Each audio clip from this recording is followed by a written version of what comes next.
जी हाँ दोस्तों, नमस्कार। मैं आपका मित्र पंकज कुमार। अभी हम वास्तविक संख्याएं के बारे में बात करेंगे जो 10th क्लास में पढ़ना है। तो वास्तविक संख्या में हमें क्या क्या पढ़ना है, इसका परिचय हम आपको इस वीडियो में बताएंगे। पहले हम लोग जो संख्या पद्धति पढ़ते हैं वह दार्शनिक संख्या प्रणाली है। दार्शनिक संख्या प्रणाली में 10 सिंबल का प्रयोग किया जाता है, जिसमें 10 गो सिंबल है, जिसमें 0, 1, 2, 3, 4, 5, 6, 7, 8, 9 तक के अंक का हम 0 से लेकर 9 तक यानी 10 अंक है। इसी 10 अंक का प्रयोग करके हम लोग कोई भी संख्या लिखते हैं दार्शनिक संख्या प्रणाली में। तो दार्शनिक संख्या प्रणाली में सबसे पहले आता है प्राकृत संख्या।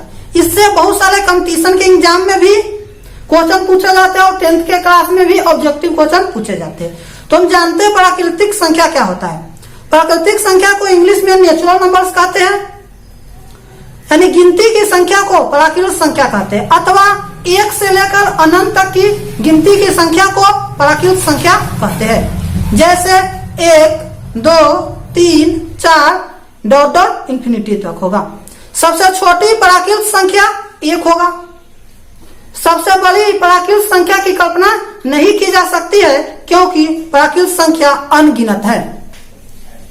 अब दूसरा आता है पूर्ण संख्या। 0 से लेकर अनंत तक के गिनती की संख्या को पूर्ण संख्या कहते हैं, अथवा ऐसे भी इसको कह सकते हैं प्राकृत संख्या में 0 को शामिल करने पर पूर्ण संख्या प्राप्त होता है। तो पूर्ण संख्या के एग्जाम्पल में हो जाएगा 0, 1, 2, 3, 4 डॉट इंफिनिटी। सबसे छोटी पूर्ण संख्या 0 होगा। सबसे बड़ी पूर्ण संख्या की कल्पना नहीं की जा सकती है, क्योंकि पूर्ण संख्या भी अनगिनत है। अब बात को ध्यान से समझिएगा, प्राकृत संख्या और पूर्ण संख्या। तो सभी प्राकृत संख्या पूर्ण संख्या है, लेकिन सभी पूर्ण संख्या प्राकृत संख्या नहीं है, क्योंकि 0 पूर्ण संख्या है लेकिन प्राकृतिक संख्या नहीं है। तो ध्यान बात कीजिएगा, सभी जो प्राकृत संख्या है पूर्ण संख्या है, लेकिन सभी पूर्ण संख्या प्राकृत संख्या नहीं है। क्यों नहीं है? क्योंकि 0 पूर्ण संख्या है लेकिन प्राकृतिक संख्या नहीं है। अब तीसरा हम बात करते हैं पूर्णांक। तो पूर्णांक क्या है, इसे एकदम समझ लीजिए, यह बहुत महत्व की बात है। पूर्णांक जो है, जब पूर्ण संख्या में ऋणात्मक गिनती की संख्या को शामिल करते हैं तो हमें पूर्णांक प्राप्त होता है, अथवा कह सकते हैं गिनती की संख्या को 0 को और ऋणात्मक गिनती की संख्या को शामिल करने पर हमें पूर्णांक प्राप्त होता है। इसके एग्जाम्पल में आ जाएगा डॉट डॉट -3, -2, -1, 0, 1, 2, 3 डॉट इंफिनिटी। सबसे छोटी पूर्णांक भी हम नहीं बता सकते हैं, और न सबसे बड़ी पूर्णांक भी बता सकते हैं। ठीक है, 0 जो है प्रत्येक धनात्मक पूर्णांक से छोटा है, लेकिन 0 प्रत्येक ऋणात्मक पूर्णांक से बड़ा है।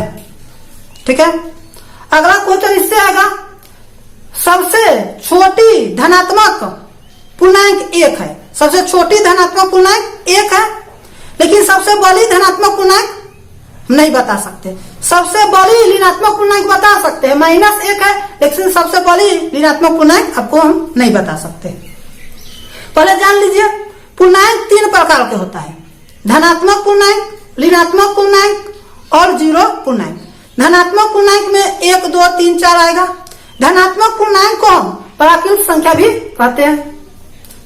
ऋणात्मक पूर्णांक में आएगा -1, -2, -3 और 0, और 0 पूर्णांक में आएगा 0। ठीक है, अऋणात्मक पूर्णांक आएगा अऋणोत्तर पूर्णांक। अऋणोत्तर मतलब ऋणात्मक पूर्णांक को छोड़ देंगे। इसका मतलब क्या, धनात्मक पूर्णांक और 0 पूर्णांक। तो अऋणात्मक पूर्णांक में आ जाएगा 0, 1, 2, 3, 4। अधनात्मक पूर्णांक में आ जाएगा, यानी धनात्मक को छोड़कर 0 ऋणात्मक, तो 0, -1, -2, -3। और तीसरा आ जाएगा अशून्यत्तर पूर्णांक। शून्यत्तर मतलब 0 को छोड़कर, जब 0 को छोड़ देंगे तो धनात्मक पूर्णांक बचेगा और ऋणात्मक पूर्णांक 2 बचेगा। तो 1, 2, 3 और -1 2 -3 ही हो जाएगा। ठीक है, अब बात करते हैं हम सम संख्या की।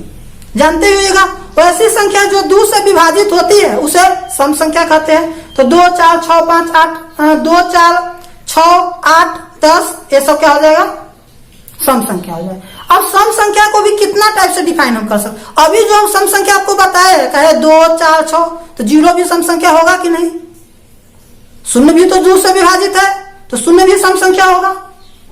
तो कहेगा अगर सम संख्या का डिफाइन इस तरह से हम कर दें, जो पूर्ण संख्या 2 से विभाजित हो उसे हम सम संख्या कहते हैं। तब इसमें 0 2 4 6 8 आ जाएगा।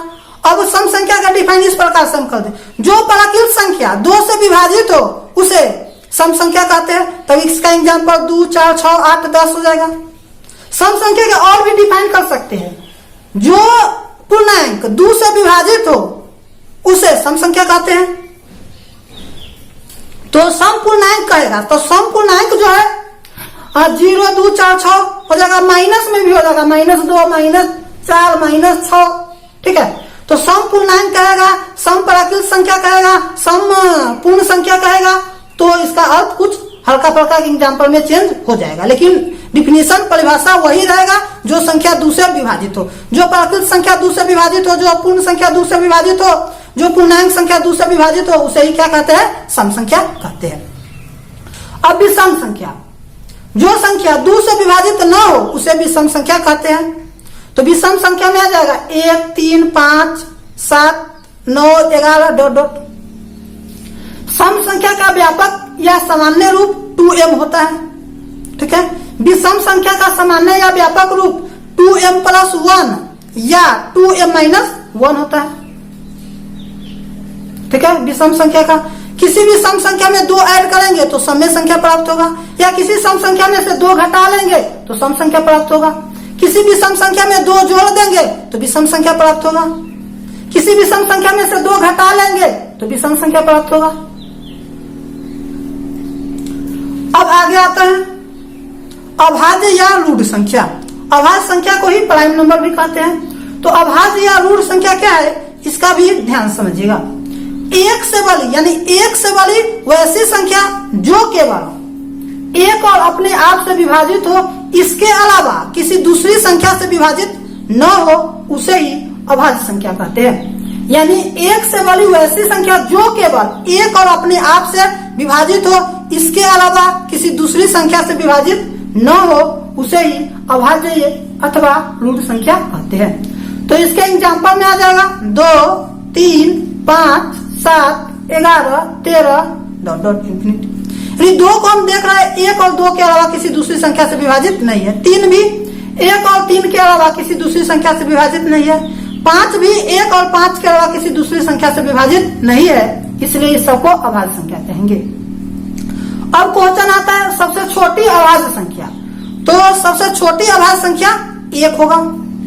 ठीक है, सबसे छोटी गलत होगा, सबसे छोटी अभाज्य संख्या 2 होगा। सबसे छोटी अभाज्य संख्या 2 होगा। सबसे छोटी सम अभाज्य संख्या भी 2 होगा। सबसे छोटी सम अभाज्य संख्या भी कितना है, 2 है। सबसे छोटी विषम अभाज्य संख्या 3 है। सबसे छोटी विषम अभाज्य संख्या 3 है। ठीक है, सबसे बड़ी विषम अभाज्य संख्या हम नहीं बता सकते, क्योंकि विषम अभाज्य संख्या भी क्या है, अनगिनत है। अभाज्य संख्या सबसे बड़ी भी नहीं बता सकते क्योंकि अनगिनत है। अब आते हैं 2 ही एकमात्र सम संख्या है जो क्या है, अभाज्य संख्या। बाकी कोई भी ऐसा सम संख्या नहीं है जो अभाज्य संख्या हो।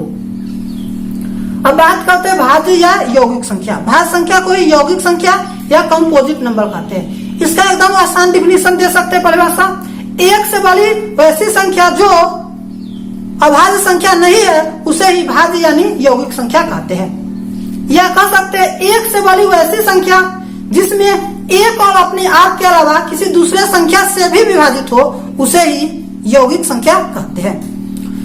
तो यौगिक संख्या में आ जाएगा 4 6 8 9 10 12 15 इत्यादि। हम सबसे छोटी यौगिक संख्या 4 होगा। सबसे छोटी सम यौगिक संख्या भी 4 होगा। सबसे छोटी विषम यौगिक संख्या 9 होगा। ठीक है। उसके बाद हम ऐसे भी अभाज्य संख्या का डिफाइन कर सकते, वैसी संख्या जिसका केवल 2 गुणनखंड हो उसे ही अभाज्य संख्या कहते हैं। जैसे में 1 का गुणनखंड 1 और 2 है, 5 का गुणनखंड 1 और 5 है, 7 का गुणनखंड 1 और 7 है। और यौगिक संख्या ऐसे भी कर सकते हैं, वैसी संख्या जिसमें 1-2 से अधिक गुणनखंड हो, 3 या 3 से अधिक गुणनखंड हो, उसे हम यौगिक संख्या कहते हैं। जैसे में 4 का गुणनखंड 1, 2, 4 होगा, 2 से अधिक गुणनखंड है। 6 का गुणनखंड 1, 2, 3, 6 होगा। देखिए 2 से अधिक गुणनखंड है, इसलिए यह क्या है, यौगिक संख्या है। अब बात करेंगे हम सअभाज्य संख्या। यदि 2 संख्याओं का मौसा 1 होगा तो उसे हम सअभाज्य संख्या कहेंगे। तो यदि किसी 2 संख्या का मौसा 1 होगा तो उसे हम सअभाज्य संख्या कहेंगे। अब हम बात करते हैं परमेय संख्या। जिस संख्या को p/q के रूप में लिखा जा सकता है, जहां p और q पूर्णांक है लेकिन q बराबर 0 नहीं है, तो उसे हम परमेय संख्या कहते हैं। यह वैसी संख्या जिसका दशमलव प्रसार शांत या अशांत आवर्ती हो, वैसी संख्या जिसका दशमलव प्रसार शांत या अशांत आवर्ती होगा उसे हम परमेय संख्या कहेंगे। तो जितना भी प्राकृतिक संख्या, पूर्ण संख्या, पूर्णांक संख्या, ये सब पहले है, यह सब क्या है, पूर्ण संख्या है। 0 भी पूर्ण परमेय संख्या है, ठीक है।